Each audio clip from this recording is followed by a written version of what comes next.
2020 ഞാൻ ഈ ഒരു അക്കൗണ്ട് സ്റ്റാർട്ട് ചെയ്യണത്. ആൻഡ് സ്റ്റാർട്ട് ചെയ്യുന്ന ടൈമിൽ എൻ്റെ അക്കൗണ്ടിൻ്റെ പേര് ഹിറാട്ട് നിന്നു. പിന്നെ ഞാനത് ചേഞ്ച് ആക്കിയിട്ട് സൈറ ഗിഫ്റ്റ്സ് എന്നാക്കി. പിന്നെ സത്യം പറഞ്ഞാൽ അക്കൗണ്ടിന് അത്യാവശ്യം നല്ല റീച്ച് ഉണ്ടായിരുന്നു. 6.6 മില്യൺ വ്യൂസ് വരെ 1 മന്തിൽ കിട്ടിക്കൊണ്ടിരുന്നൊരു അക്കൗണ്ടായിരുന്നു. ഇപ്പോൾ എൻ്റെ ഫോളോവേഴ്സ് കൗണ്ട് നോക്കിയാൽ അതും താഴോട്ട് വന്നു. ആൻഡ് വ്യൂസ് കൗണ്ട് നോക്കിയാൽ അതും അത്യാവശ്യം നല്ലോണം താഴോട്ട് വന്നു. മില്യൺ ഉണ്ടായിരുന്നു, ഇപ്പോൾ 100K സംതിങ്ങേ ഉള്ളൂ. അപ്പം എനിക്ക് മനസ്സിലായില്ല ഇതെന്താ ഇങ്ങനെ. ലൈക്ക് ഇപ്പം ഞാനൊരു റീൽ ഇട്ട് കഴിഞ്ഞാൽ ആ റീലിന് കിട്ടുന്ന വ്യൂസ് എന്ന് പറയുന്നത് 300, 200, ചിലപ്പോൾ 100 ഇത്രയൊക്കെ വ്യൂസ് എനിക്ക് റീലിന് വരുന്നുള്ളൂ.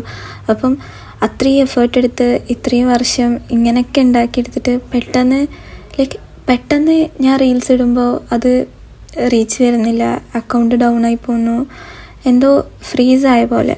പിന്നെ ഞാൻ ഒരുപാട് കാര്യങ്ങൾ ട്രൈ ചെയ്യാൻ തുടങ്ങി. എന്താണ് ഇങ്ങനെ ആവാൻ കാരണം എന്നറിയാൻ വേണ്ടിയിട്ട്